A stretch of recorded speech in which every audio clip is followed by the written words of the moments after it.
Y muchas gracias, alcalde, por acogernos en tu ayuntamiento, en tu casa, y estar aquí con nosotros en nuestro 25 aniversario. Un poco, ¿nos puedes decir para ti qué implica 20 minutos? ¿Qué significa 20 minutos? Bueno, agradecer en primer lugar al Grupo Eneo y a Fernando la extraordinaria labor que realizáis en pos de la democracia y del Estado de Derecho. Yo creo que debemos ponerlo en valor, y más en la España que vivimos hoy en día, aquellos que desde sus ideas, sin embargo, están comprometidos con un ideal común, que precisamente es el de garantizar la convivencia dentro del marco jurídico, el marco normativo que nos dimos en 1978, y por tanto defender la pluralidad desde la propia independencia, desde el criterio que cada uno tiene que tener, y yo creo que el Grupo Eneo lo viene demostrando desde hace muchos años, y singularmente Fernando Yarza. ¿Qué significa 20 minutos, ¿no?, para la ciudad de Madrid? 20 minutos significa no solo un medio de comunicación en su momento, un medio de comunicación que fue revolucionario, porque realmente un medio de comunicación gratuito, impreso en papel, no se tenía constancia en España, y al mismo tiempo que fuera objeto de distribución fundamentalmente a lo largo de todo lo que son las estaciones de transporte público que teníamos en la ciudad de Madrid. Por tanto, permitió un acceso general a la información, que yo creo que es esencial y que es un pilar insustituible de nuestra democracia. A partir de ahí, yo calificaría que ya no es solo un medio de comunicación, sino que también es un servicio público, precisamente por esas características que todavía se siguen dando hoy en día, y por tanto, tanto la gratuidad como la capilaridad que tiene en toda la distribución, y por tanto la accesibilidad a miles y miles y miles, cientos de miles de ciudadanos, junto con esa página web que ya hemos visto los datos, que son impresionantes. Y yo creo que una tercera cuestión también, y es muy importante, y se ha dicho, que es el medio que menos polariza, y hay un estudio independiente que lo hace, y yo creo que en la España en la que vivimos hoy en día, en que la crispación... Un poco raro ya, casi no hay medios que no se posicionen... Es muy extraño, realmente. Quieren solo informar al lector. Es muy extraño, realmente, y por tanto yo creo que hay que felicitar a toda la redacción, empezando por su director de 20 minutos, por ese logro. Pero insisto, lo más importante que ha conseguido 20 minutos es que se ha incorporado a la cotidianidad de una vida como Madrid, y a la cotidianidad de la vida de cientos de miles de madrileños que todos los días tienen acceso a ese periódico, ya sea en formato papel o en formato digital. Muchas gracias. Cuando pensamos en este acto para celebrar el aniversario del periódico, viendo la agenda, claro, no era muy evidente la agenda, porque ahí había una situación. ¿Qué tal está Teresa? ¿Cómo lleva estos últimos días y también cómo los lleva usted? Pues la verdad es que está bien, porque está bien desde el punto de vista de que ha sido un buen embarazo. Ahora está cansada y está agotada, y tiene las mismas ganas yo de que Lucas asome de una vez la cabeza y ya, por tanto, lo tengamos entre nuestros brazos. Pero bueno, lo importante es que todo vaya bien, que sea una horita corta, como se suele decir, y desde los parámetros de lo que es el embarazo, pues la verdad es que todo lo que nos están diciendo es que se está desenvolviendo como debe. Pero ya insisto, yo creo que ya estamos en esa estación final que se hace un poco larga y un poco pesada, porque ya te puede casi la ansiedad, por un lado, de verle, y en segundo lugar los nervios de, insisto, para mí es la responsabilidad más grande que voy a tener en mi vida, en mi opinión, y lo dice el alcalde de Madrid, grande, que es, y lo dice el alcalde de Madrid, pero yo creo que no hay responsabilidad de cara a la sociedad más grande que la de dar una educación adecuada a los hijos, como siempre digo, para que sean ellos los que con criterio suficiente puedan tomar las decisiones de su vida. Pero para mí es la responsabilidad más importante. Va a llegar en un momento, ya vamos con la parte más seria de la entrevista, va a llegar un momento el niño de una España, una Madrid en obras avanzando, digamos, y una España un poco convulsa. ¿Cree, ahora tiene una baja de paternidad, a la vuelta seguiremos con el mismo presidente de gobierno? Esa es una cuestión que, si no fuera Pedro Sánchez el presidente del gobierno, diría que seguro que hay cambio de presidente del gobierno. Es decir, yo creo que no hay una persona homologable, un político homologable a Pedro Sánchez en el ámbito de lo que es su ambición, su falta de escrúpulos y la falta de límites que tiene en el ejercicio del poder. Y por tanto, igual que dije en su momento que en mi opinión ningún político decente hubiera pagado el precio que él ha pagado por ser presidente del gobierno, yo creo que no hay ningún político que de verdad tuviera los escrúpulos de seguir siendo presidente del gobierno en la situación en la que se encuentra. El otro día, bueno, se le escaparon, ¿no?, dos cuestiones que yo creo que lo que sí nos dicen es que está sin duda en el momento más débil de su mandato como presidente del gobierno. La primera, cuando vino a decir lo de que no confunda al señor Rufián la categoría con la anécdota. Oiga, no es la anécdota, son sus 3 compañeros en el Peugeot. Es que nos estamos olvidando de eso. No son personajes... Una mala decisión de elegir compañías. No son personajes que dentro de la órbita de un partido o un gobierno, donde obviamente hay miles de personas, uno no puede controlar de forma muy directa a miles de personas. Pero, hombre, a quienes fueron contigo en el Peugeot, a quienes tú has nombrado secretarios de organización del Partido Socialista, pretender que esto es una anécdota, no, es el símbolo de cómo funciona Pedro Sánchez y cómo funciona como presidente del Gobierno. Y claramente dice que tiene motivos para dimitir, pero ¿cree que dimitirá? Creo que solo tenemos una certeza, que hará en cada momento lo que más le convenga. Es la única certeza que tenemos con Pedro Sánchez. Hará en cada momento lo que al más le convenga. No es una forma de eludir, ni es una forma gallega de responder. Es que creo que es la única forma correcta de poder decir lo que va a pasar. Y es que, en el momento, mi opinión, va a intentar que pase el verano, que todos nos vayamos a la playa, que todos estemos, algunos ya con el cubo y la playa con el niño, y a ver si de esa manera se nos olvida un poco todo lo que está pasando, armo un poco de bronca con lo de la OTAN para rearmar y hormigonar todo mi bloque de investidura, oye, y ya veremos qué es lo que pasa y cómo puedo sobrevivir después del verano. Hoy en NEO 20 Minutos publicamos una encuesta de intención de voto y también un poco del efecto que está teniendo. Hay una amplia mayoría de gente que cree que Sánchez sí lo sabía, que hay una parte que dice que no, tiene que dimitir, el 60% dice debe dimitir, votantes socialistas dicen que debería dimitir, pero hay una parte importante que dicen es que además lo sabía. Es ¿Usted indiscutible. cree que lo sabía o es posible que no lo supiese? Es indiscutible que lo sabía. Es indiscutible porque todo el mundo le preguntó por qué cesó a Ábalos de forma sorpresiva en julio del año 2021 y siempre se negó a responder por qué lo había cesado de forma sorpresiva. Y ahora sabemos por qué le cesó a José Luis. Bueno, lo sabíamos ya, pero esta es la constatación de por qué cesó. Y en segundo lugar, sabía lo de Santos Cerdán, obviamente. Uno de los testimonios que debería hacer que el presidente del Gobierno cayera y que desde luego no volviera a tildarse de feminista nunca es el testimonio de Adriana Lastra.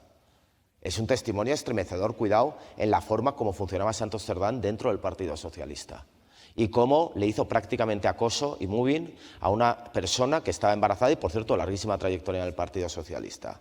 Y yo no he oído una sola voz de una sola ministra en estos días condenando ese comportamiento de Santos Cerdán con Adriana Lastra. Yo no he escuchado a la ministra portavoz, a Pilar Alegría, no he escuchado a María Jesús Montero, no he escuchado a Mónica García, no he escuchado a Yolanda Díaz, por supuesto. A Yolanda Díaz no la escucha ni Pedro Sánchez, de hecho. Pero no he oído a ninguna.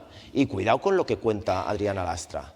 ¿De verdad hay alguien que piensa que en el Partido Socialista su secretario general no sabía la forma de actuar y la forma de comportarse de Santos Cerdán? Es imposible.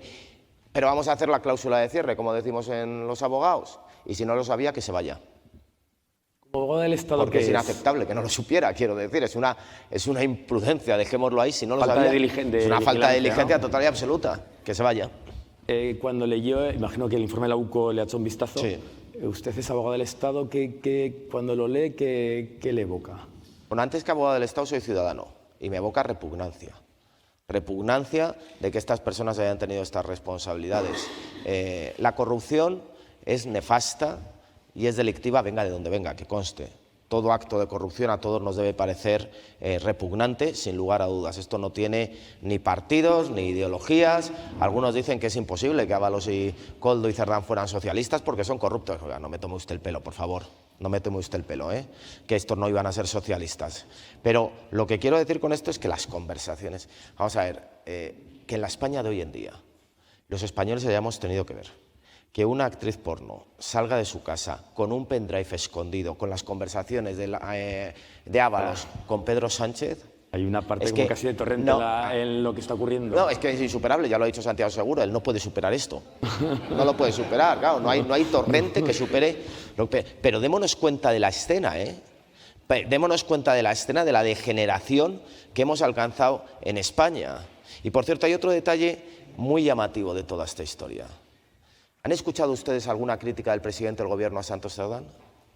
¿Algún mensaje en público dirigido única y exclusivamente a Santos Cerdán? Porque yo no he escuchado ninguno. Todos han sido genéricos. Todos.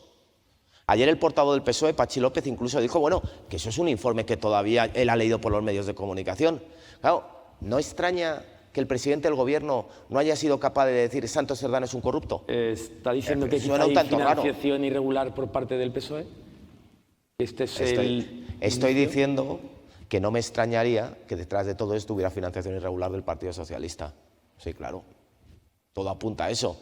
La lógica apunta a eso. Que Habrá que acreditarlo, desde el momento en porque que yo llegó... siempre soy firme defensor, y aquí sí como abogado del Estado, de que hay que tramitar los procesos y de que hay que respetar los derechos y libertades fundamentales, incluso de aquellos que no los respetan. Pero lo que sí digo es que lógico pensar que todo apunta a una financiación irregular del Partido Socialista. Es que, insisto, de verdad, el presidente del Gobierno no tiene que decir nada de Santos Cerdán como persona después de todo lo que ha pasado. Es que prácticamente no ha pronunciado ni su nombre. Es que no ha dicho nada de él. ¿Por qué calla Pedro Sánchez de Santos Cerdán? Por lo que Santos Cerdán sabe, obviamente, tanto de Pedro Sánchez como del Partido Socialista. El presidente Sánchez dice que ha pedido perdón y que el PP no es quien para hablar de corrupción porque tiene un pasado con corrupción de partido. ¿Usted cree que eso deslegitima al PP para hablar? ¿Cómo ve equiparables las situaciones anteriores del PP con la actual del PSOE? Eso deslegitima al presidente del Gobierno, porque si todo tu argumento es el y tú más, es que te debes ver muy mal. Si todo el argumento de Pedro Sánchez es el y tú más, es que se debe estar viendo muy mal. Y en segundo lugar, él alude a los casos... Mire, yo estaba en el Ayuntamiento de Madrid cuando en el año 2017 se detiene a Ignacio González. Y yo estaba en el equipo de Esperanza Aguirre cuando dimitió sin estar ni siquiera señalada, sin estar, por supuesto, imputada y sin estar de ninguna manera procesada. Y dimitió por la culpa invigilando. Si quiere hablamos de ese mensaje, Pedro Sánchez, porque en ese caso él también tendría que dimitir. Pero en segundo lugar y con carácter global, de todos esos casos de corrupción que él alude al PP, que toma más genérico y tú más, que a mí me diga uno de los que están en esos sumarios que esté en activo en estos momentos en política. Uno. Porque yo creo que no hay ninguno que esté en activo en política en estos momentos. Por tanto, la responsabilidad política, por cierto, pasó en la factura con la moción de censura. Y la responsabilidad penal estará por ver. Pero si hablamos de responsabilidad política, las responsabilidades políticas en su caso del PP se depuraron con la moción de censura y no hay nadie que continúe. Y aquí, si Cerdán y Ábalos no continúan, no es por Pedro Sánchez, sino por, obviamente, porque han incurrido en casos gravísimos. La situación ha llevado a que haya una editorial de The Times sobre la corrupción en España, con Don Teflón, que haya artículos de Washington Post, que haya de otros medios internacionales. The Economist, creo que también. The Economist también, The Economist. ¿Se está dañando la imagen de España? ¿Tiene un efecto realmente, digamos, que es una cosa que tampoco afecta a inversiones? Bueno, sé que no afecta a inversiones. He leído hoy que hemos salido del top 10 de países con destino de inversión en el mundo, que ya no estamos en el top 10, lo cual en la cuarta economía del euro nos debería llamar la atención a todos, pero eso es una realidad, y que España en estos momentos no es una referencia de seguridad y de certidumbre, yo creo que es indiscutible, y los inversores buscan sitios de refugio, y yo creo que en este momento es más importante que nunca dar ese refugio. Yo creo que Madrid es un buen ejemplo en ese sentido, pero lo cierto es que obviamente que al presidente del Gobierno le apoden Teflón, que todos sabemos que era como se llamaba John Gotti, uno de los grandes capos de la mafia, y que lo haga un medio de comunicación como The Times, aparte de todo lo demás. Lo digo porque cuando ha salido alguna noticia elogiosa en medios internacionales, desde la propia mesa del Consejo de Ministros... Por los mismos periódicos que ahora han sacado sus Por los mismos, y editoriales. desde la mesa del Consejo de Ministros se hizo un balance triunfal. Supongo que ahora también tendrán que desde la mesa del Consejo de Ministros sacar esos mismos medios. Hemos hablado un poco de cómo está España, que no está quizá en su mejor momento. ¿Cómo está Madrid? Pues la paradoja es que Madrid está en su mejor momento. Esa es la paradoja. Pero no podemos decir que Madrid está en su mejor momento cuando España está viviendo la situación que está viviendo. Nosotros somos la capital de la nación, es un reconocimiento constitucional, pero sobre todo es un legado histórico que nosotros nos sentimos muy orgullosos y que queremos acrecentar, y que supone un plus de responsabilidad en nuestro compromiso con el mejor futuro de España y de todos los españoles. Por tanto, es cierto que Madrid está viviendo un momento extraordinario, que el eco internacional que tiene Madrid, que los datos de crecimiento económico, que los datos de crecimiento de población, que los índices de calidad de vida a la altura de cualquier gran ciudad del mundo nos hacen ver que tenemos un buen futuro por delante, pero estamos seriamente preocupados, no ya porque nos perjudique el Gobierno de España, sino por cómo está España. O sea, sí que puede afectar realmente el contexto nacional al tema local o autonómico. Sin duda afecta. Sin duda afecta, porque entre otras circunstancias Madrid ha sido castigado por el Gobierno de España. No hay más que pensar en el impuesto de las grandes fortunas, que se impuso pensando única y exclusivamente en la Comunidad de Madrid en este caso, pero en la Ciudad de Madrid, que somos los más afectados. Por tanto, la inestabilidad del Gobierno, los pactos que tiene. Cuando se habla siempre de que España hace dumping fiscal, que cuidado con las palabras que se utilizan, yo siempre digo lo mismo. Si a Madrid le suben los impuestos, no van a beneficiar a otros territorios, singularmente a Cataluña. Nos van a perjudicar a todos. ¿A PNV, Esquerra y Junts puede pasar por algo que afecta a Madrid? Bueno, yo creo que está claro que uno de los últimos salvavidas que tiene Sánchez para garantizar la legislatura, y eso se lo han dicho ya desde Esquerra Republicana, es el tema del cupo catalán y, por tanto, que van a acelerar para que el cupo catalán pueda ser una realidad. Y esto es muy sencillo, esto a algunos les parecerá mejor o peor, pero lo que es indiscutible es que si hay más recursos para unos, hay menos recursos para otros. Si la tarta se reparte más para unos, es que se reparte menos para otros. Esto lo podrán disfrazar como quieran. Pero es una realidad indiscutible, o sea, los recursos son estos, si hay más para uno, hay menos para otros, y tendrán que explicar a los otros por qué tenemos menos derechos unos que otros. Si usted fuese líder de la oposición, ¿presentaría una moción de censura? Bueno, creo que lo ha respondido Alberto Núñez Feijóo, es decir, ¿quién está deseando presentar una moción de censura? Pedro Sánchez y Vox, por razones distintas. Mucha gente en España quiere que haya una moción de censura. No, pero ¿quiénes lo han instado públicamente? Pedro Sánchez por un lado, porque sabe que no dan los números. Claro que la cuestión es más para Pedro Sánchez, es decir, oiga, en vez de decir usted al PP que convoque una moción de censura, convoque usted una cuestión de confianza. ¿Por qué no la convoca? Porque la pierde. Porque es obvio que la pierde. Porque es obvio que sabe que no tiene los votos garantizados. Si no la convocaba, por supuesto que la convocaba, porque es el camino más corto para robustecerse en un momento de tanta debilidad, es decirle a todos, oiga, yo planteo una cuestión de confianza. La plantea porque sabe que la pierde en estos momentos. Y en segundo lugar, sin embargo, se permite decir al PP que presente una moción de censura, igual que Vox. Vox pretende que presentemos la moción de censura para ellos aprovechar ese carro, no en beneficio de los españoles, sino en su beneficio particular desde el punto de vista electoral, por supuesto. Por tanto, yo creo que la moción de censura en estos momentos no tiene demasiado sentido. Una exministra de Pedro Sánchez, Reyes Maroto, como portavoz del PSOE, no sé si le ha dicho algo, cómo ve usted que se encuentra el PSOE a nivel local, si sufre esto a nacional o realmente no lo afecta. Mire, a nivel local el PSOE sufre el mismo desgaste que a nivel nacional, pero no porque lo está pasando a nivel nacional, sino porque llevan siendo 30 años un desastre en la Ciudad de Madrid. Es decir, aunque el PSOE estuviera en sus mejores tiempos, el Partido Socialista a nivel local seguiría estando en sus peores tiempos. ¿Por qué lo digo? Porque cuando el Partido Socialista ganó las elecciones con Pedro Sánchez, en el mes de abril de 2019, era un buen momento para el Partido Socialista. El Partido Socialista en la Ciudad de Madrid siguió sacando unos resultados pobrísimos. Y eso debe conducir a la autocrítica, o en mi opinión debería conducir a la autocrítica.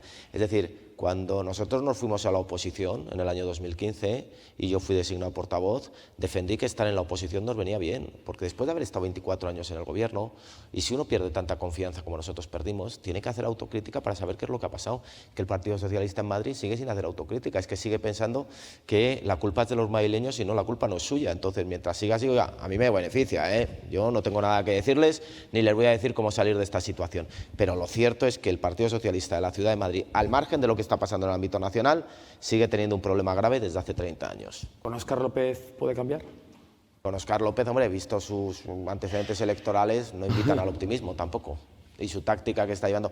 Es decir, de verdad lo digo, insultar a los madrileños no es el camino más adecuado para que los madrileños confíen y te voten. De todas formas, igual es la forma de atar en Cataluña el voto. O sea, quiere decir que igual yo no se descarto, ha decidido que en Madrid es imposible, pero que así... yo no descarto que esa sea una de las razones. Yo creo que esa puede ser una de las razones. Es decir, señalar a Madrid significa que ellos creen que pueden tener rédito electoral en Cataluña. Pero, hombre, no hay que ser tampoco tan groseros en las tácticas. Yo creo que a ellos les gustaría sacar un resultado algo mejor en Madrid a una costa incluso de sus intereses en Cataluña. Volvemos a Madrid. Cuando usted habla del momento Madrid, ¿qué quiere decir?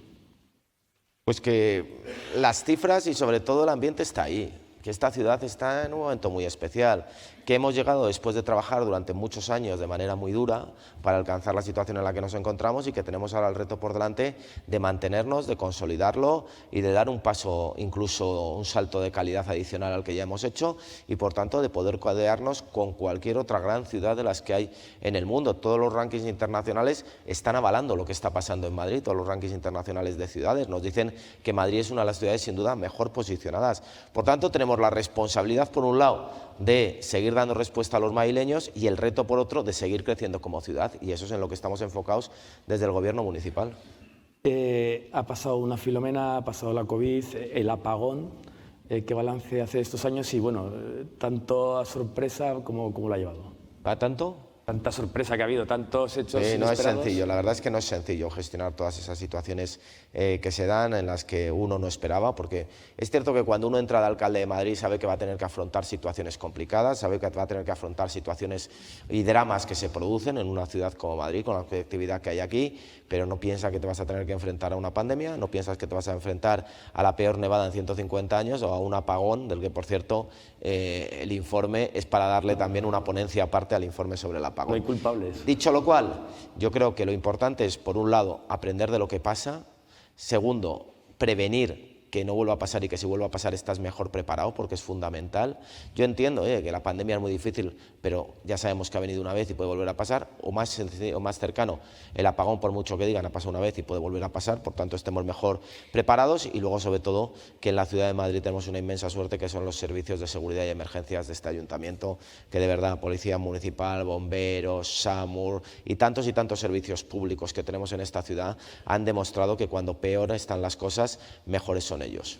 Sí, 20 Minutos nació con Álvarez de Manzano como alcalde. De él se recuerdan, en otras cosas, los túneles de los bulevares, ¿no? Luego estuvo como alcalde Gallardón, la M30, parece claro, Ana Botella, el SAMUR Social, y Carmena, Madrid Central. Puedo decir que es un poco el legado de sus antecesores durante 20 minutos, pero que he estado 20 minutos con ellos. ¿Y su legado cuál es? Bueno, todavía no he acabado. ¿Cuál va a ser su legado? Todavía no he acabado, no sabemos cuánto me queda todavía. Bueno, me quedan 2 años por lo menos todavía. Alguna vez he escuchado decir que hace un tiempo que decía, no, el legado tiene que ser muchas cosas, no solo una. Claro. Pero siempre la gente se acuerda de una. No sé si es el soterramiento de la 5, si es de la M30 de Ventas, si es no sé qué. Yo creo que te diría, el legado en primer lugar, si a mí me preguntan desde el punto de vista personal. Desde el punto de vista personal, a mí me gustaría que la gente me recordara como el alcalde que hizo lo que debía en cada momento. Y eso es importante, ¿eh? Es decir, yo creo que en los políticos estamos para tomar decisiones que, aunque no nos beneficien, sean buenas para el interés general. Por eso a mí me gustaría que me recordaran desde el punto de vista personal como el alcalde que hizo en cada momento lo que debía. En segundo lugar, hay una cuestión básica cuando hablamos de legados. ¿Deja uno una ciudad mejor o peor que la que recibió? Y esto no es una cuestión baladí, ¿eh? No es una cuestión baladí. Entonces, yo creo que en estos momentos estamos en condiciones de decir que tenemos una ciudad mejor que la que recibimos. En tercer lugar, si ya se me pregunta por el legado en términos estrictos, yo creo que en ese sentido seremos recordados porque efectivamente nunca Madrid alcanzó el eco que tuvo. Si queremos ser recordados por alguna obra, yo creo que la transformación urbana de Madrid ha sido la más alta que se ha producido desde el soterramiento de la M30 por parte de Alberto Ruiz Gallardón, y estamos hablando de ese soterramiento de la 5, del cubrimiento norte de Castellana, de Plaza de España o del cubrimiento que vamos a hacer ahora. Y a mí luego me hace especial ilusión que durante mi mandato definitivamente se empezará a trabajar en todo el ámbito de Madrid Nuevo Norte. ¿Por qué? Porque Madrid Nuevo Norte es el ejemplo de lo que tiene que ser la ciudad del futuro. Es el ejemplo de una ciudad del siglo XXI, es el ejemplo de las mejores políticas que permiten usos mixtos, terciarios, residenciales, con un gran nodo de transporte público como es la estación de Chamartín, con al mismo tiempo todo sustentado en el transporte público, es una demostración de zona de cero emisiones y por tanto va en el proceso de descarbonización. Y en ese sentido a mí me gustaría también que desde luego durante este mandato definitivamente no es que se lanzara porque ya está aprobado, pero estoy seguro de que se empezará a trabajar en Madrid Nuevo Norte. Madrid Nuevo Norte será una de las soluciones para el problema de la vivienda, que parece que es el que más está. Digamos que en su mandato sí ha podido con la contaminación, que era en aquel momento la principal preocupación de Madrid, junto con la limpieza. ¿Usted ha oído hablar a la izquierda de contaminación en esta ciudad?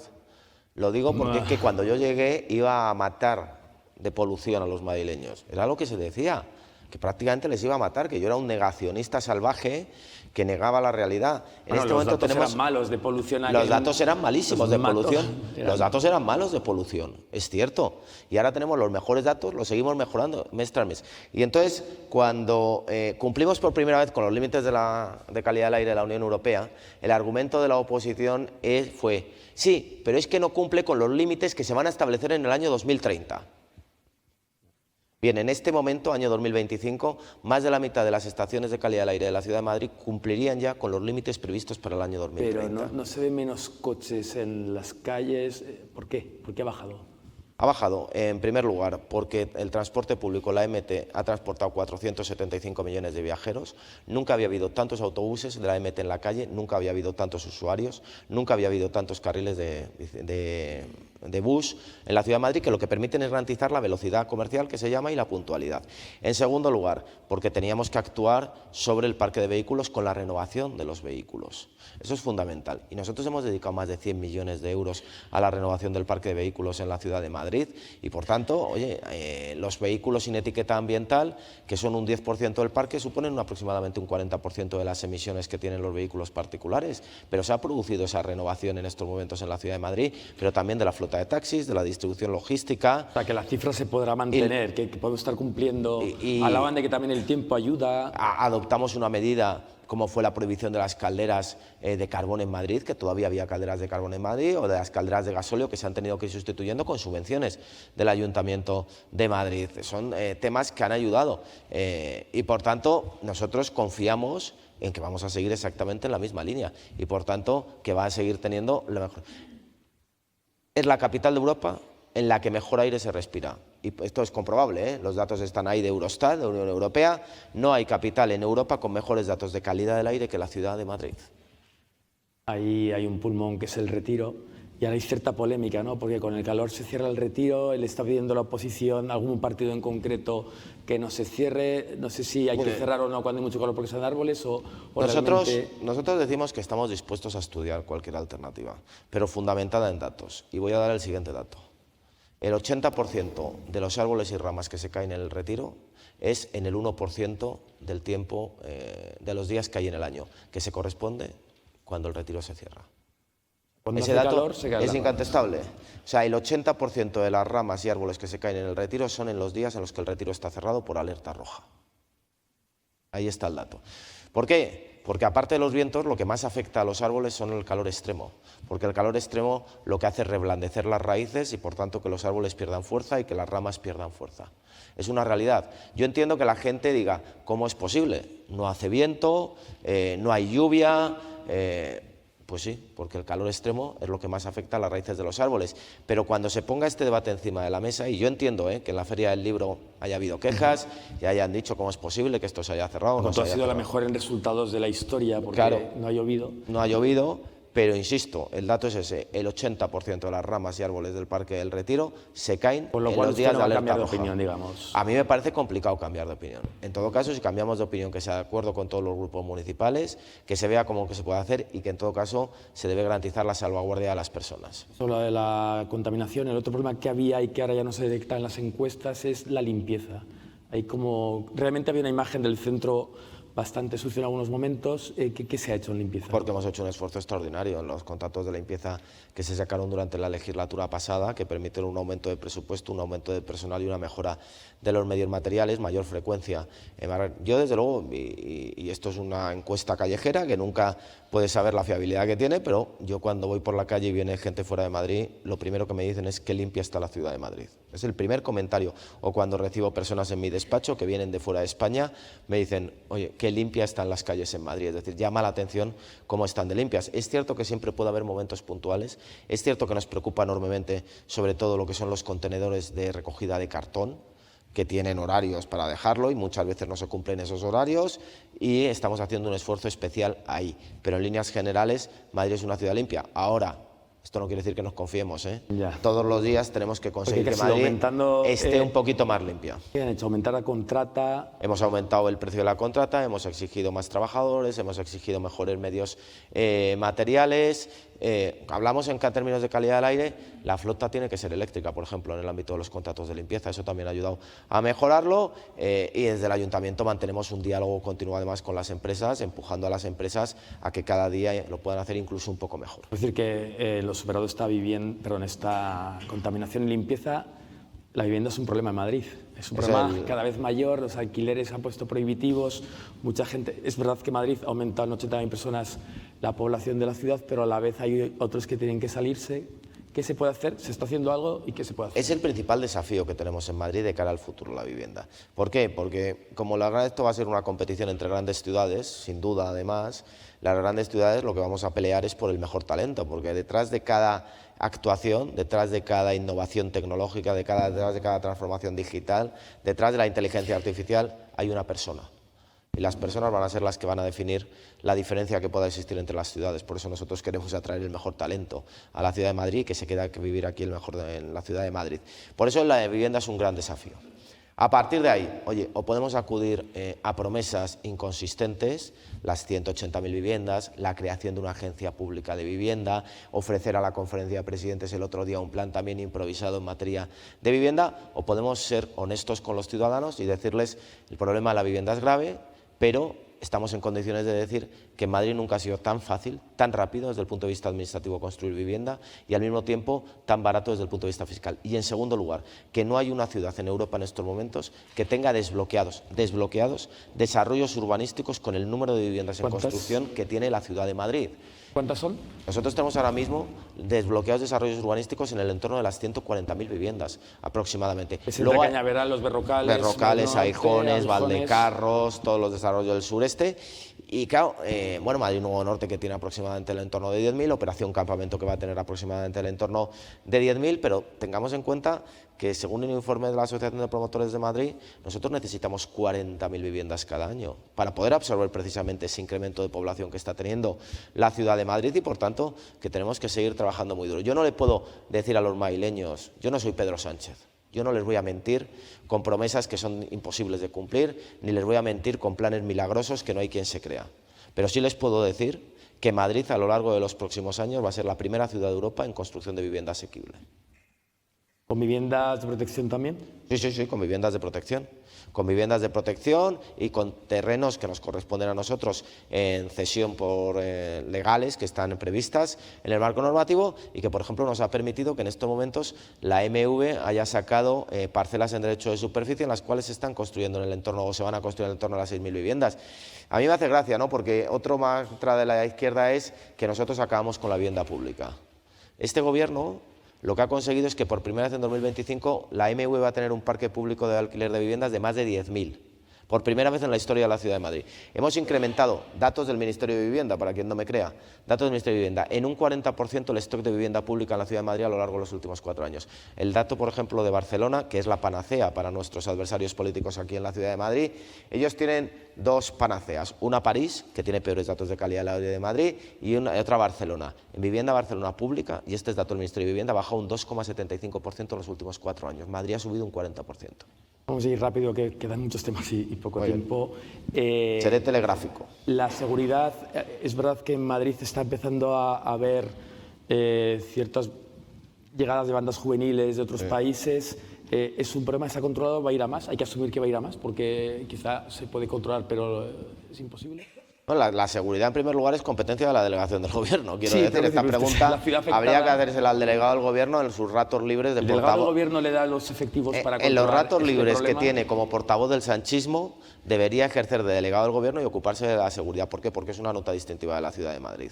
Nosotros, ¿qué es lo que estamos haciendo? En primer lugar, hemos incorporado 1.000 policías municipales en 5 años, que es un esfuerzo extraordinario, pero nos hemos comprometido a incorporar otros 1.000 policías municipales a lo largo de los próximos 2 años. A partir de ahí, pedirle al Gobierno que elimine la tasa de reposición para poder completar la plantilla de policía municipal. ¿Por qué no lo hace? Eso habría que preguntárselo a María Jesús Montero, ¿por qué no? Porque además es una cuestión muy particular, porque nosotros lo que decimos es si lo pagamos nosotros, si no estamos pidiendo que nos lo pague el Gobierno de España. Es decir, oye, a mí, pues si el Gobierno de España le quiere dar, creo que eran 2.500 millones de euros a la Generalitat para tener más Mossos de Escuadra, bueno, pues que se los dé. Pero es que en nuestro caso no le pedimos dinero, le pedimos que lo podamos pagar que lo pagamos con cargo a los presupuestos del Ayuntamiento. ¿Por qué? Porque la seguridad y la garantía de convivencia cada vez va a ser más importante también, como digo, en esa liga de grandes ciudades que hay en estos momentos en el mundo. Y es una seña distintiva de la Ciudad de Madrid que tenemos que mantener en todo caso. Fórmula 1. Fórmula 1 es una gran noticia, es decir, vuelve 45 años. Es una revolución en la ciudad. Es una revolución, es que 45 años después vuelve el espectáculo deportivo anual más visto. Somos la única gran capital de Europa que va a tener un gran premio de Fórmula 1. Somos una de las 20 y pocos ciudades en el mundo que va a disponer de un gran premio de Fórmula 1 que está garantizado durante 10 años y yo creo que es una muy buena noticia para la Ciudad de Madrid y una muy mala noticia para algunos que no asumen la realidad económica, social, institucional, cultural, deportiva que tiene esta ciudad. ¿El turismo es un valor de Madrid o puede llegar a ser un problema como lo es, por ejemplo, en Barcelona? Bueno, nosotros hemos demostrado que se puede crecer el número de turistas, que se puede crecer en el impacto económico de los turistas y que esto no Tiene un efecto en la repercute vivienda, digamos, en que la es parte del convivencia. efecto son las viviendas turísticas. Son las viviendas turísticas, pero fíjese, el problema, vamos a ver, el problema de las viviendas de uso turístico en relación con lo que es el problema de la vivienda es una de esas grandes cuestiones que el Gobierno de España dice, porque como no sabe resolver el problema de la vivienda, tiene siempre que buscar culpables, tal. Son 15.000 viviendas sobre un parque de viviendas que tiene el Ayuntamiento de Madrid de 1,5 millones en la ciudad de Madrid, sobre una necesidad de viviendas de 40.000, teniendo en cuenta que no se van a volver todas a la vivienda. Por tanto, ¿que es un problema? Sí. ¿Que es una solución simplista al tema de la vivienda? También. ¿Que es un problema en términos de convivencia? Para mí más importante. Y que es un problema en términos de que hay determinados barrios de la ciudad de Madrid que están perdiendo población y que tenemos que darles una solución. Y por eso nosotros hemos hecho una regulación que, por un lado, prohíbe las viviendas de uso turístico en comunidades de propietarios dispersas, precisamente para tratar de garantizar que haya una convivencia adecuada en edificios residenciales y, en segundo lugar, que se vuelva a recuperar el uso residencial de esas viviendas. Y, en segundo término, también hemos adoptado una medida que es pionera en España, que es, oiga, usted tiene un edificio terciario, un edificio dotacional que no le da la rentabilidad que usted esperaba, transfórmelo en edificio residencial. Natalidad, usted es un ejemplo ahora, pero hay un plan usted ha creado un plan de natalidad.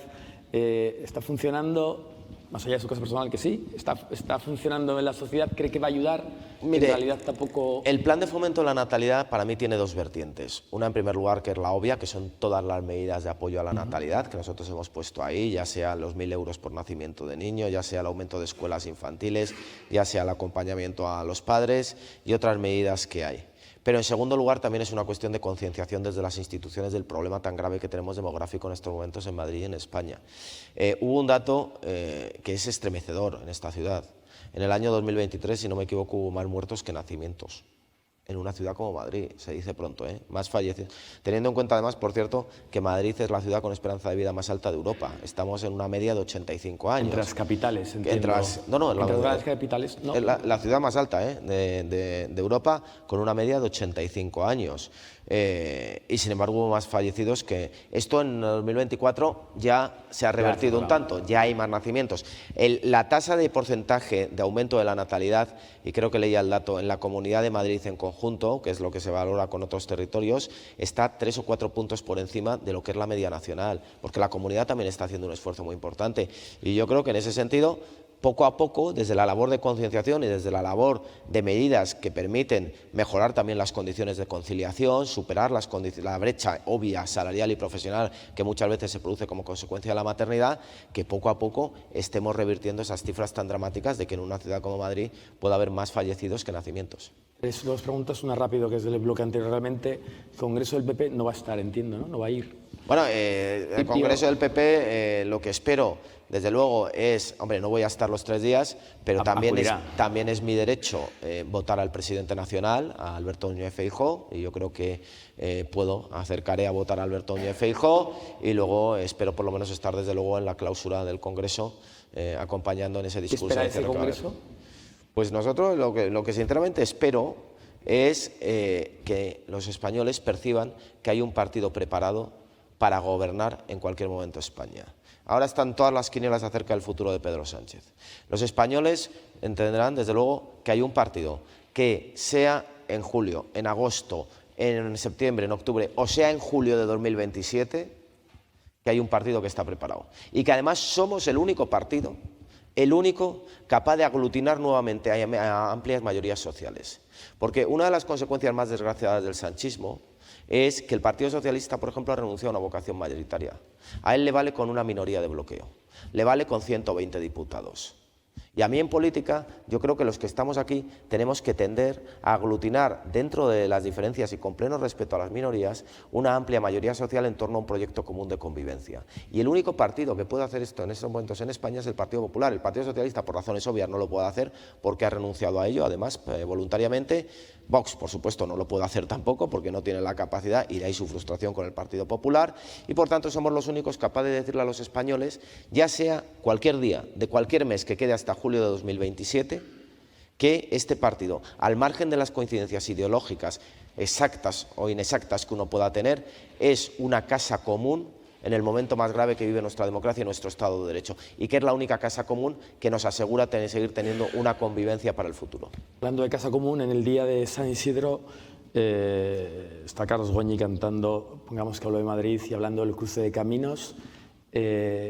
Madrid es un cruce de caminos de mucha gente diferente, de muchos proyectos diferentes. ¿Cómo se convive? Primero, si puede un poco desarrollarlo, y cómo se convive con tantos entes diferentes. Bueno, creo que es la mejor definición de Madrid, que Madrid es un cruce de caminos, y es cierto, es un cruce de caminos no solo de personas que vienen de distintos lugares y que por tanto se puede entender que es un cruce entre un gallego, entre un vasco, entre un aragonés, sino sobre todo es un cruce de caminos vitales, de personas que creen que Madrid es una ciudad para tener su oportunidad, para conseguir su sueño, para conseguir esa meta que uno se puede plantear, que Madrid es una ciudad para tener un proyecto vital y un proyecto profesional, que Madrid es una ciudad en la que le gusta a uno vivir, que cuando pone un pie fuera de su casa y hay que proveer de vivienda, se siente contento de poder vivir en la ciudad de Madrid, y por tanto es ese cruce de caminos no solo de diversas procedencias, sino sobre todo un cruce de caminos de proyectos vitales que sumados cada uno conformamos la sociedad más abierta y más plural y más dinámica que hay en estos momentos en España, sin duda, y que además es una convivencia que está garantizada. Vemos en demasiados sitios, en demasiados países, en demasiados lugares, en demasiados territorios que la sociedad está completamente fragmentada, que está enfrentada entre sí. Yo creo que en Madrid, cuando uno llega, sabe que esa no es la sensación que recibe en esta ciudad, que es una ciudad muy abierta, una ciudad que recibe con los brazos abiertos, una ciudad en la que el que apuesta por la polarización se equivoca gravemente, porque no es el sentir que tiene la sociedad madrileña, y por tanto somos ese lugar en estos momentos en el que se cruzan los caminos, pero en el que convergen todas aquellas personas que sencillamente quieren tener un proyecto vital o profesional y que además saben que ese proyecto se va a respetar. Ya por último, celebramos 25 años. ¿Cómo ve Madrid en sus próximos 25 años? Pues Madrid en los próximos 25 años, yo diría que Madrid tiene que ser, y donde nosotros tenemos la capacidad verdaderamente de ser un polo de atracción, es ser ese cruce en una ecuación entre las oportunidades económicas de generación de prosperidad, de creación de empleo y riqueza y la calidad de vida. Nosotros no vamos a tener la capacidad económica que tienen otros grandes centros en el mundo, es decir, no vamos a poder alcanzar tan alto a lo que es Nueva York, a lo que es Londres, a lo que es Sao Paulo, a lo que es Dubái. Nosotros no vamos a tener las condiciones de calidad de vida que puedan tener otras ciudades más pequeñas, pero estoy seguro de que si yo a usted le pregunto una ciudad que tenga las condiciones económicas y de crecimiento, las perspectivas de futuro y al mismo tiempo las condiciones de calidad de vida de la ciudad de Madrid, en este momento sería muy difícil que usted me respondiera con una ciudad que no respondiera al nombre de Madrid. Ya me deja aquí en un brete a ver qué digo. Dublín, por ejemplo. Dublín. Oiga, si a usted le gusta llover. Bueno, nada, muchas gracias, señor alcalde, por acompañarnos. Muchísimas gracias a usted.